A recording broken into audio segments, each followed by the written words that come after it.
I'm McKinney Smith. In 2009, while going through a divorce, I decided to jump straight into entrepreneurship. In 2012, I lost my sister and asked myself, what legacy do I want to leave behind?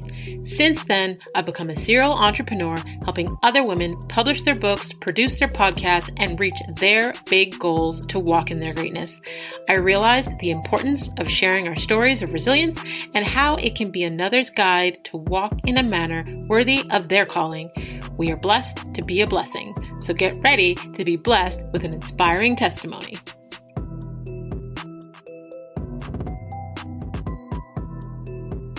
Hey, Legacy Leavers. Thank you for joining us on the A Walk in My Stilettos podcast, the top 1.5% most popular show in the world where we have conversations with extraordinary women that are letting us step into their shoes. I help women to own their voice, to create impact, prosperity, and legacy.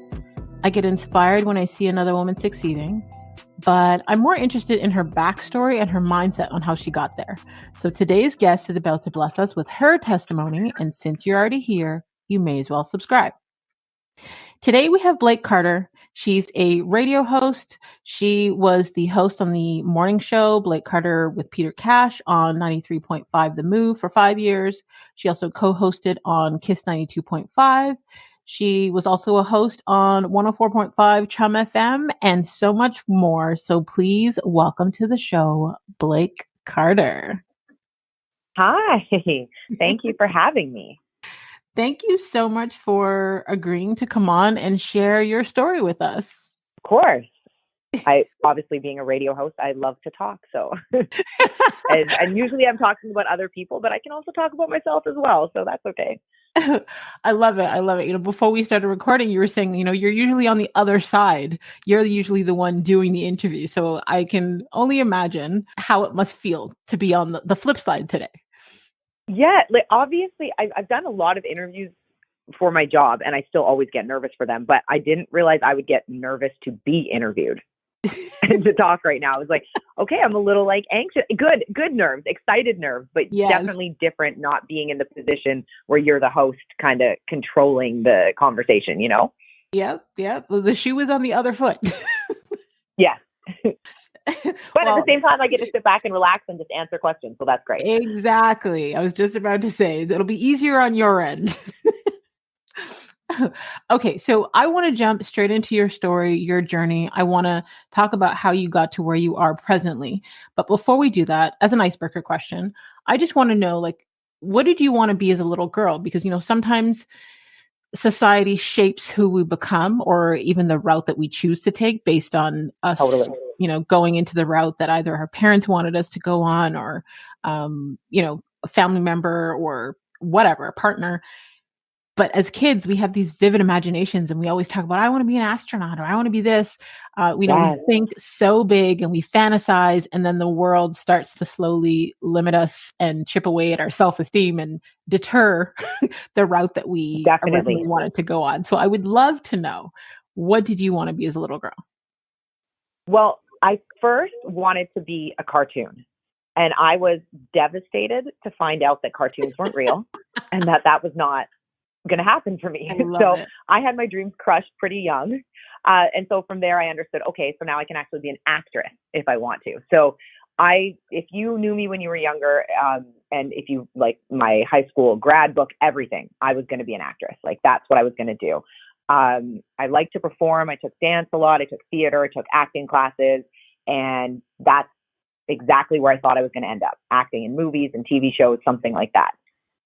Okay, so how did you even get into radio? Tell us, radio came up totally by fluke. So after I graduated high school, I was taking acting classes and stuff, and I got an agent and I was doing some auditions, but I wasn't too serious about it. I had also just discovered partying because I didn't party too much in high school. Like I did go out and stuff like a bit, like I went out, of course, but not to the extent of when I, got out of high school, turned 19 and started clubbing and going out. So I was kind of at a point where I feel like looking back now, I was a little lost, wasn't too sure, was enjoying myself maybe a little too much, not really like buckling down and figuring out what I wanted to do. Obviously, my parents just wanted me to because to them it was, you go to school and there's a list of jobs. You become a doctor, you become a secretary, you become, those kind of jobs. They obviously weren't too thrilled about the acting thing, but they were still supportive, but they would prefer if I went, and took something else. So I was kind of just screwing around, partying, working random jobs. Like I waitressed, I worked at a gym, I worked in a motorcycle helmet company. Like I was doing all sorts of random things. And one night while out at a hip hop club, I met this girl and we just bonded instantly. I was dating this weird guy and it was one of his friends, and we met and we just fell in love. And she was working at a radio station and she was the receptionist there, and she was leaving the reception job to do a promotions job. And she said to me, she's like, I don't know what you're doing right now, but you'd be great at this reception job. And I think you'd like working at the radio station. And I was like, that's so cool. Who wouldn't want to work in a radio station? And I thought, okay, and it's downtown Vancouver, because I'm from BC and I lived outside of the city in Surrey. So say like Mississauga to Toronto, I guess. And I was like, oh, cool. Then I can be downtown and I can go to auditions. Not thinking, because this was my mentality at the time, you work 9 to 5. Auditions are usually during the day. So there was no way I could work reception and also go to auditions.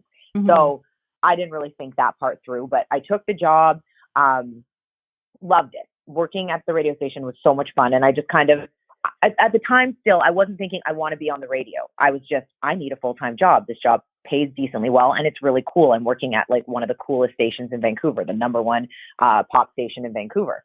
So I kind of was just doing my thing there, just meeting people. And I had so many cool perks, like being the receptionist, being the front of house, you're meeting everyone that comes through the door. So all the record label, the reps that would come in, I became friends with them. They would come in to meet the radio host and they would bring them like an envelope full of new CDs, like all the newest music. And they used to give me my own envelope as well.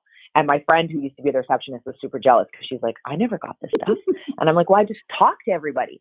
And so from there, I didn't realize at the time that I was networking, because I just was thinking I was just being friendly and talking to people when they came in and getting to know people. And so I started to become friends with like the sales staff and the on-air staff. And I started to voice some commercials for them. One of the producers liked my voice and started using me for spots as much as he could. And then how I actually ended up on the radio was super random. It was all because of this really hot Canada Post worker. Because I don't know if you remember when you're growing up, like you don't normally, like I know I've seen a lot of very, very good looking Canada Post workers now, but when I was younger, they just seemed like, like older, somebody's dad, right? So this guy came in and he was gorgeous, but he was angry. Like I don't know what was wrong with him, like chip on his shoulder. And he'd kind of come in and like throw the mail down. And I was like, oh, okay then.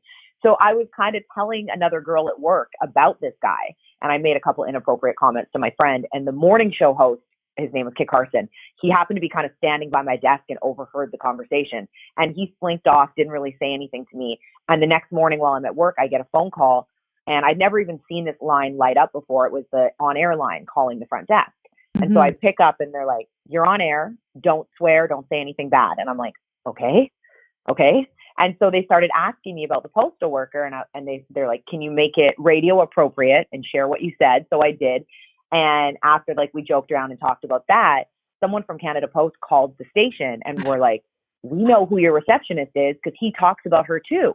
Ooh. So then they turned it into like a whole radio bit. And it was now like I learned how kind of things go behind the scenes. Like I was in a relationship, so was he. So there was nothing really happening, but they spun it into this whole like week-long soap opera of the receptionist and the hot Canada Post worker.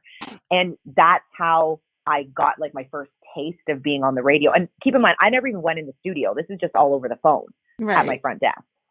So then from there, I kind of became like a character on their show. And so whenever they needed, I think I was probably like the youngest person in the office at the time. And I was going out and dating and partying and stuff. So they would use me for different things on the show. And then the program director kept hearing me as like a character. And one day just kind of came up to me and said, hey, what do you think about Saskatoon? And I'm like, what? Saskatoon? I had no clue what he was talking about. So I'm like, well, I don't know. Like, what do you do there? Tip cows? Like, just totally ignorant, had no clue about anything outside of my own little bubble. And so he just looks at me, goes, okay. And he walks away. It was the strangest thing. And my producer friend was like, you idiot, Blake. He's leaving this station. Obviously, he couldn't talk about it because it was like the biggest station in Vancouver. He was leaving to go back to Saskatchewan and launch a brand new station because that's where he's from and that's where he wanted to raise his kids. So he was asking me, basically trying to feel me out to see if I would move. So as soon as I heard that, I was like, are you kidding me? I love Saskatoon. I'll tip all the cows. I don't care. What do you need me to do?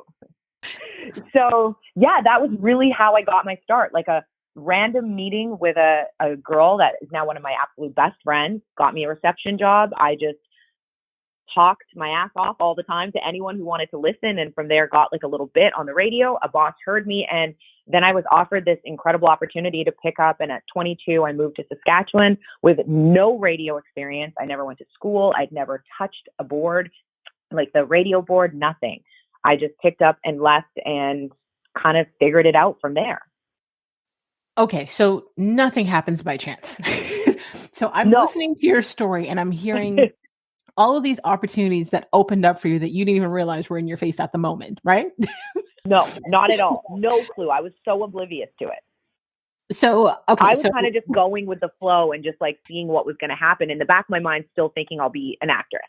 But then this happened and it was really like, what else are you doing right now, girl? Like, this is a huge opportunity that you are being handed. And like, obviously I had to prove myself and work really hard, but like, this was like a once in a lifetime opportunity to go from being a receptionist to co-hosting a morning show on a brand new station in Saskatchewan. Right. And then you end up in Toronto hosting a morning show on the biggest market in Canada. Yeah. Which is just, it's still wild to me. Like, trust me, it is still wild. So I went from Saskatoon and I was there for 2 years. And then I went to Calgary and I think I was in Calgary just over a year. And then I came to Toronto and was doing evenings on Chum. And then I went over to KISS and did a drive show with Adam Wilde there. And then I came to Flow, which changed to The Move for a little bit and then went back to Flow with Peter Kash for like the last 5 or 6 years. So that's how radio kind of is, though. There's a lot of movement. There's a lot of turnaround. You tend to kind of change stations and move around quite a bit. So yeah, I've done a little bit of the tour of the radio stations across Canada. Yeah, well, you did a tour of the radio station, but you got to also like live in different parts of Canada as well, right? Yeah, that was pretty cool because before that, I never really, outside of like Vancouver, I would take vacations and go, visit family and stuff like that. But I never really thought to travel within our own country. So that was pretty cool. Like Saskatoon, the week I showed up there, it was minus 52. So that was hell. Like my first impression, getting off the plane with like my 2 suitcases, everything I own, not knowing what to expect was crazy. But I have to say, the absolute best people live in Saskatoon. Like they will do anything for you. The kind of people that, oh, you're new? You just got here? Do you need help moving? Do you want to sleep over? Like, do you need a place to stay? I've got a spare room. Do you want to borrow my truck to move? Just the sweetest, friendliest people. And I've made some of the bestest friends ever in Saskatoon and in Calgary as well. Wow.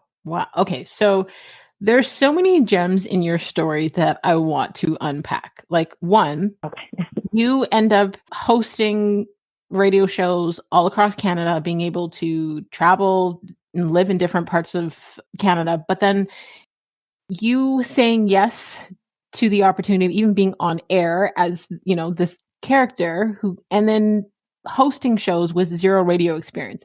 So what I want to pick out of that is that many times people will do discovery calls with me for coaching for business and stuff and say, well, I can't do this because I need to go back to school for 10 years, to understand this. And I'm like, no, you don't. So there's so many different routes of doing things, and hearing your route of just being open to the opportunities, first of all, and then working your butt off, but being able to move from different stations and have the experience to host different shows without zero, post-secondary experience with being on the radio. Yeah. And it was terrifying. Trust me, it was absolutely terrifying, but I am a huge believer in we can do anything. Yeah. We can do absolutely anything. You just need to say yes to it, open your mind to it, and then humble yourself to learn from other people who know what they're doing. I wasn't the expert. I didn't know what I was doing. So I truly, like with my first gig, I let Mark Michaels, the host, like I listened to him. I learned from him. I let him lead. I didn't get my back up like I want more talk time. I want this, because I was truly learning in that position. And I had, again, no experience, no idea what to expect. So what we would do before our show, Mark, his brother is Mad Dog Michaels, who's a radio host here in Toronto. And so because of the time difference, we would listen to his show, because he used to be on a show here, Mad Dog and Billy. And I would listen to them, and I would listen to Billy's entertainment report. And so that's how I even learned how to do, because like one of the things that I've taken with me to all my show is I do a segment called Blake's Take, which is just entertainment news, basically, celebrity gossip, that kind of stuff. I had never done it before. So I would listen to this other woman who I thought was just incredible, and kind of like, I didn't just like rip off her stories or anything, but I was like, okay, so if she's going to talk about this today, then this is clearly one of the more important celebrity stories. And so I just tried to like learn from her. And then I would try to listen to other radio shows, because before this, again, most people get into radio and they are obsessed with radio. They listen to every radio station. They know all the names. And in the beginning, like I felt like such an imposter. I'd be sitting there in the room with my radio friends, and they'd be naming people and this and that. And I'm like, yeah, okay. Yeah, I definitely know him. Okay, cool. And I had no idea. So I really had to just like learn. And I guess maybe that's where like the acting part of me kind of came out, was I was like pretending at first to be a radio host. This was my role, and this is what I'm going to do. And it took me a really long time, years. It's only been recently that I was like, no, actually, I am a radio host, and I know what I'm doing, and I'm good at it. Yeah. It took a long time, because I definitely, especially coming in without experience, without the education to kind of back me up, I felt definite, like the imposter syndrome. Like people are going to figure me out. They're going to know I'm acting. They're going to know I'm faking it. So that took a while to overcome. I mean, two major things that I heard from that part of your story is, one is belief, and two, humility. Like nothing is impossible, right? So when we allow our minds to roam and imagine, our imagination basically takes us to where we want to be. So you believed in this thing and manifested that, because if you didn't believe that it was possible for you, you would have, I'm going to say, energetically closed doors to certain opportunities. Yeah. But then you were also very humble in understanding that you don't know everything, and you needed to learn from people and be mentored, and even to study other people that are doing it. Like I strongly believe in, mentorship and coaching, but also look at who's doing it the best, and how can you emulate certain things. So like you said, it's not ripping off, because you're not copying that person, but why try to reinvent the wheel? Something is working, right? Exactly. So you can learn from the people that are doing it best. Like I can honestly admit, even with podcasting, I'm obsessed with podcasts, and I think I've listened to every single episode of Jay Shetty's On Purpose podcast. And a lot of things that he does within his show, I have emulated or recreated my own version to make this show better, because I knew nothing about podcasting when I started. Nothing, absolutely nothing. And that's how we all learn, like whether it's your fashion or what, it's watching other people and being inspired and taking from that and learning a little bit, and not to like discredit post-secondary and everything, but we're at such a cool place in the world right now with social media and technology. You can learn everything you need to know online now. Yep. You can teach yourself. You can truly watch Google others. University. And so just take advantage of that. You just have to be willing and open to learn and to listen to somebody else and to realize you don't know everything. Yes, absolutely. When I first started podcasting, I hated the sound of my own voice and didn't even watch other interviews that I was on other people's platforms. So I was like, now I got to listen to my own voice. I got to, do all this stuff. But I Googled the heck out of everything, and it was trial and error until things started to work. And it was taking feedback, not just from the guests, but from the listeners, to what needed to be tweaked. And in my opinion, like I was shocked, like I was about to cuss. I was shocked as heck when I discovered that the show ranked so high out of almost 2.8 million podcasts. I was like, how is that possible? Like I didn't know what I was doing. I'm not surprised. That's incredible. Right? But it was the consistency. It was the humility and learning.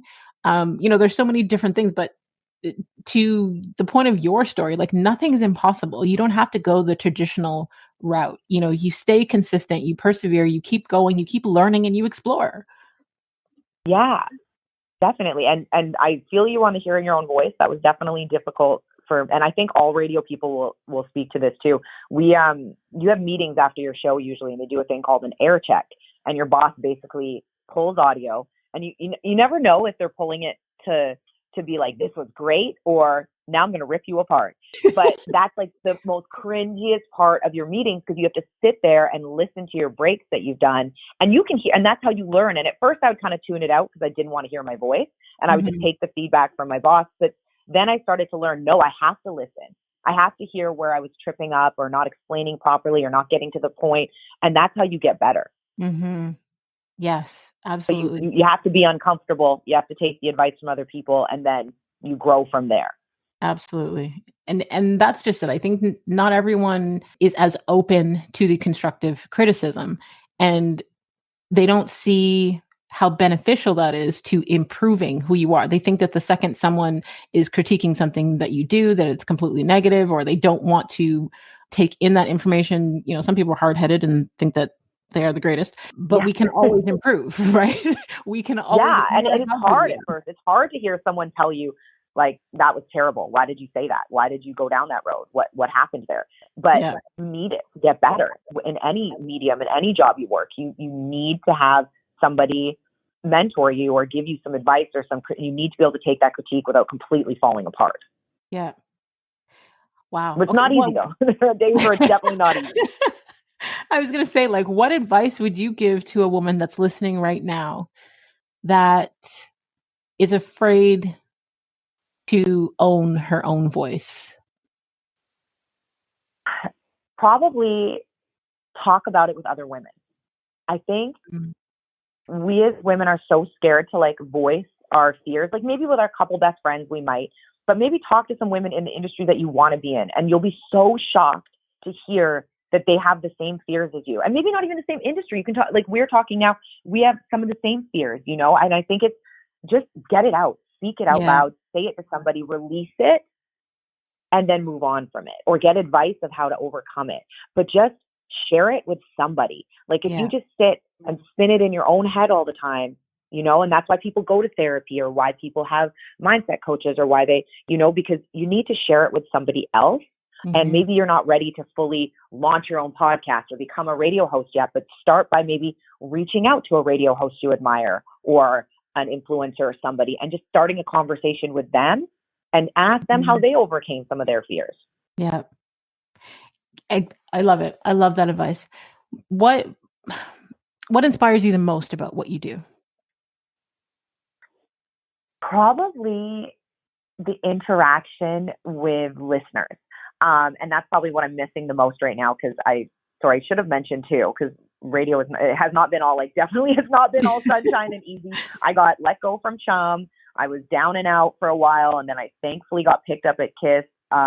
And then I just lost my job at Flow recently. They flipped the whole station and they let go of all of us. So something I'm really struggling with and missing is my interaction with listeners. Like that's what would get me excited. That's what would motivate me. It doesn't matter what kind of mood I would come in. If I showed up to the show in the morning in a bad mood, I have to fix it real quick, because my job is to make you feel good when you wake up and start listening. You don't want to jump on air and hear somebody who's miserable. Although I tried to be authentic, and if I was having a bad day, I would share that. But what really would motivate me is I would get on air and share something, and then whether someone would text or call in or send me a direct message and say, you know, I was in the exact same situation, or that really resonated with me, or that motivated me, or, you know, shared their experience, and just becoming closer to people and realizing we are all so alike. And I love the because back when I first started in the radio, I think really there was only really Facebook, but now with all the different mediums, and there was no text systems and stuff like that, we can really get close to the people that are listening to our show. And I don't even like calling people listeners, they become friends. So that's what would motivate me. When I get a message from somebody that was I heard this, or I heard you talk about this, that embarrassing thing has happened to me too. I love that. I live for that. So there's too many. Okay, I have too many things that I heard in there. My brain is trying to process. Sorry, I go on. No, don't apologize. I just want to unpack some of what you just said. So one, you said, you know, when you come in the morning, even if you've had a rough day, you're able to switch your vibrations, because, you know, you have to motivate people. You're still being authentic, And the reason I want to unpack this is because I've heard this way too many times. If someone is in a bad mood and they allow themselves to stay there and it rolls in from, one bad moment ends up being a bad day, and that bad day ends up being a bad week. That bad week ends up being a bad month, Yep. etc. Right? And we have the power to control our mood. It's what we choose to do in the moment. We still have the ability, and we still should process our feelings and allow them to process, but we can choose the vibration that we're on. So if you had a bad day or a rough moment and you have to come into work and it's your job to be on air and inspire and uplift others, in that moment, you have chosen to raise your vibration. And in doing so, you created connection because now you're opening up. And then you said people, calling in and that interaction, because as humans, we're built for connection and having, that the community, that safe space where we can, one, be transparent about our struggles so that we're not going through it alone. But being able to have that ability for social proofing, so we don't feel isolated in our problems. So I heard so many amazing things in what you just said with the power of raising your vibration and then now opening up to connectivity so that you're not dealing with those things alone. And the reason why you don't call them listeners is because they do become your friends. Like, I feel like the people who are in my DMs regularly, and I've never met them in my entire life, they support me and feel like they know me better than, some of the people who I may see on a regular basis because of that connection. Totally. Right? I have made real friendships and connections with people, and it's incredible. And it took me a really long time to realize that we control our mindset and our energy and our moods, and it is a choice. And because for a long time I was my thing was I'm very sarcastic. I'm kind of I'm a grumpy cat as a human. That was my shtick. And after a while I'm no, I don't need to just be miserable and grumpy all the time. I can get out of that. And so in the mornings or afternoons, whenever I'm working, I have two choices: to come in and switch up my vibration and try to bring good energy. Cause I know I need a little extra. So I know when I put it out there, I'm going to get more from people listening. Or I'd come in and I can just level with people and be I had a really awful night. I was at the emergency vet all night with my dog again, or this or that. And like I said earlier about reaching out and telling somebody what you're struggling with, I don't think there's ever been a time that I've gone on the mic and said what's going on in my personal life, from something serious about, my mother recently going through breast cancer, or my dog passing, or this or that, or something crazy when I used my brother-in-law's toothbrush. That was a big thing on our show that people couldn't relate to. I've never, ever said something on the radio, on my mic, that someone else hasn't been that has happened to me too. Let me share my story with you. Yes. I love it. That'll probably be the clip that I use for this to promote this episode, because our stories are so freaking important, and we don't realize that how sharing connects us with others and allows us to feel validated in our own experiences, but it also allows others to not feel like crap about theirs. Right. And that to me, people wouldn't understand. I'm you're helping me too. When you call in and you share your story, you are making me feel excited too, or making me not feel as bad. And now let's just laugh about it. Let's release it. Okay, that crappy thing happened, or that terrible thing. But, now we've had a moment, now we've shared it. And then you find new support groups of people that have gone through what you're going through. I had a young girl message me and tell me shortly after I shared, because we had my mom on the show. She used to come on once a week. She's a trip. My mom's hilarious. She's hilarious for radio. In real life, sometimes it could be intense. But she recently went through breast cancer, and sharing that on the show, I had a teenage girl message me and just say she just found out her mom was going through the same thing. And it was nice to hear me talk about it on the show and kind of not normalize it, but just have a conversation where it wasn't just all doom and gloom and crying and so I kind of kept in touch now with this girl. And so that's why I love what I do.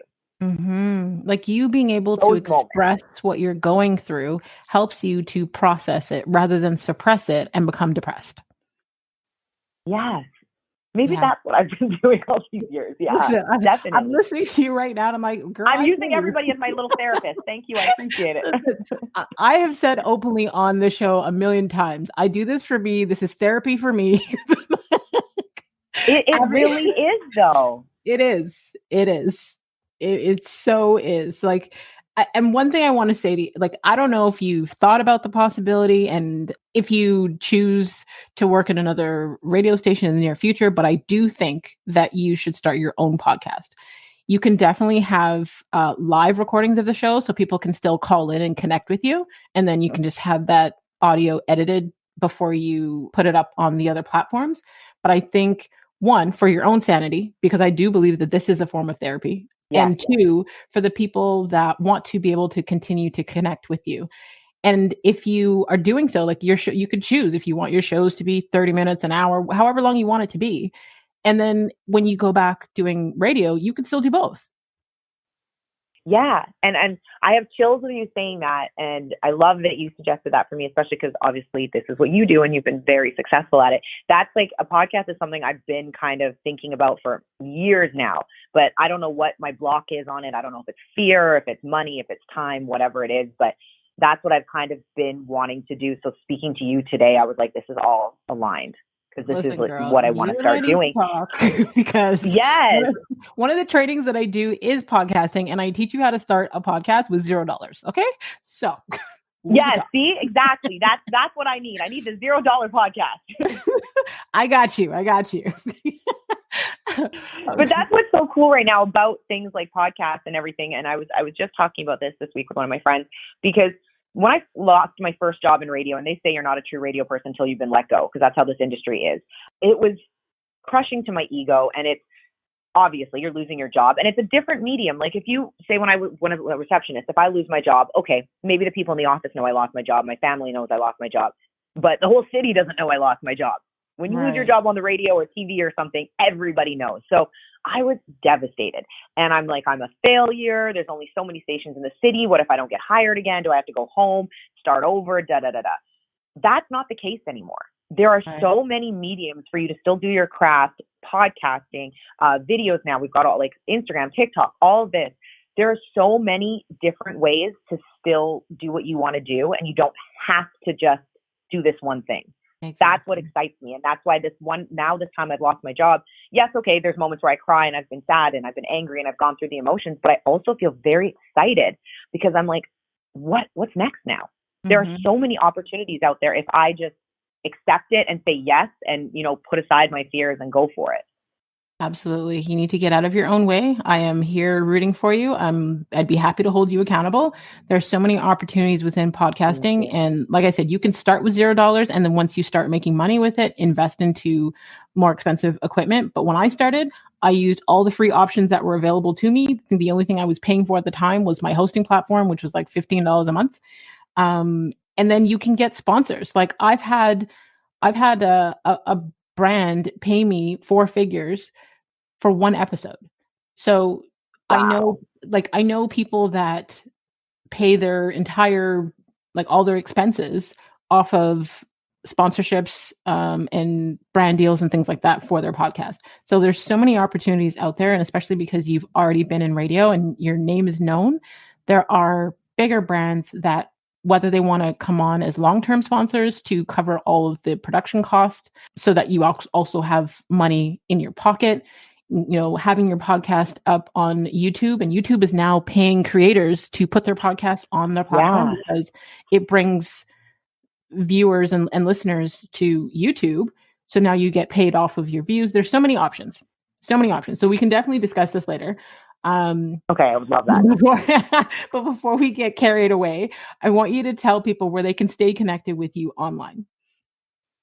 You can find me. I'm most active. I have all the different social medias, but I'm most active on Instagram. And if you are on Twitter or TikTok or anything, it's at Blake's Show. So I will definitely for all different platforms. Okay, I'll have the direct links in the detailed section below the episode, so they can just click and connect with you directly. They don't have to search too far. Awesome. Perfect. So for the final segment of the show, it's called A Walk in Her Wisdom. And it's kind of like a rapid fire. And I say kind of because I don't like rules. So you can choose to answer with one word or one sentence. I may ask you to unpack. We'll see. Okay. All right. Excited. Okay. Okay. What failure has taught you the most about life? Probably losing my first job in radio. Just that your life's not over and your job doesn't define you. Love it. It's a huge part of who you are, but it doesn't define you. Right. If you could describe yourself in one word, what would that be? One word, a lot. Can I make that one? Intense. Sounds like my daughter. Okay. When was the last time you cried? Oh gosh. Right before the snow. I'm just kidding. Probably 2 days ago. Okay. Just I needed to. I was good things, bad things, stress, accumulation, and I just needed to. I'm like one of those people that I can go months, maybe a year, not a single tear. But then when I start letting it come, it comes. So yeah, maybe a couple days ago. Okay. What's the first thing you do in the morning and the last thing you do at night? The first thing I do in the morning, which is I know the number one thing any like healthy, productive person does, is I look at my phone. And I know you're not supposed to do that. Like they say, don't look at your phone, do your affirmations, do your stretching, have your warm water and lemon. But no, I go pee because I pee like an elderly pregnant person. And then I check my phone. That is my morning routine. But no, okay, wait, sorry. Recently, I have been trying to, before I look at my phone, just try to like set my mind for the day. Thank God that I'm waking up and that I have a roof over my head and my family is okay. So I try to just go through my head and tell myself, and because I'm really working on changing my mindset, today is going to be a great day, the things I want to come through. And then I grab my phone and get on Instagram and laugh at me. Okay. So what's the last thing you do at night? Oh, at night. Same thing. Look, after I've like watched whichever show I want to watch, I used to do a lot of reading, not so much anymore, but I definitely get on my phone and then force myself to put it aside and do my prayers and just try to also like manifest what I want for my future. Like I start to like fantasize and like envision my future self and hopefully like near future, like what's going to happen. Mm-hmm. Okay. When was the last time you apologized to someone else? All the time. I have an issue. I say sorry for everything. I apologize too much, like too often, all the time. That's one thing I've never had a problem with. I have a lot of faults, but admitting I'm wrong and apologizing is not one of them. Love it.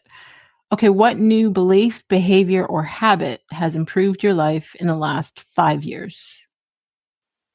The mindset stuff. I don't know truly what clicked for me, what happened. I don't know if it was therapy, if it was the friends I chose to surround myself with. I don't know if it's getting more in touch with my spiritual side. I'm not sure what it is, but changing my mindset and realizing, like you said, it's a choice, how you're going to show up, how you're going to feel for that day. So waking up in the morning, thanking God that I'm here and telling myself, despite, because like right at current time, I'm waking up and going, oh, I don't have yes, I do other side gigs. I do voice work. I do this, I do that, but I don't have my main gig anymore. But I could wake up and choose every morning to be miserable and cry and, poor me, but I'm not doing that anymore. So changing my mindset, making that choice to say, okay, today's going to be a great day. And then when bad things happen, allowing myself, okay, you know what? I'm allowing myself to feel sorry for myself today. I can, or for a few hours or for whatever it is, but then I'm going to pick it back up and go back at it tomorrow or after I take this nap or something. But changing my mindset and the way, and also the self-talk, like sorry, I'm spiraling on this question, but for most of my life was very negative towards myself. And from body image issues to just my anxieties and this and that. And I was always cutting myself down, always. I can't even believe the way I used to speak to myself in my head. Like it's actually disgusting. And learning like how powerful your thoughts and your words are. And no, I would never cut myself down like that anymore. Even just joking, like me and my girlfriends used to love like joking about this and our weight and that. And like, I do not speak like that to myself anymore. That has been a huge thing for me. I love that. I love that. What do you wish women would do more of? Be like unapologetic, although I just said all I do is apologize, for who they are and what they do. And that's the thing, like my whole life I talk a lot. My mom used to joke and call me motor mouth. I was always like, I talk so fast. And now that talking is my career. So something that was kind of, got me in trouble in class, I was always the one that kept all the kids up at sleepovers. Like nobody wanted me to come sleep over because I would talk all night, keep all the kids up. But now that's what made me me. That's part of me. So just be unapologetic for that thing, your weird quirk. Maybe it's not weird. Maybe it's super cool. But yeah, just dive more into that and like don't apologize for it. That's you, and that's incredible. Love it. Have you ever wanted to share something publicly that you weren't able to share on air? Like, is there maybe an interview question that you've never been asked before, or something that you would love for people to know about you, or a side of your journey that people don't see or don't get to see that you want to share right now? I'm usually pretty open, and obviously I filter what I say, but I also don't have I have somewhat of a filter.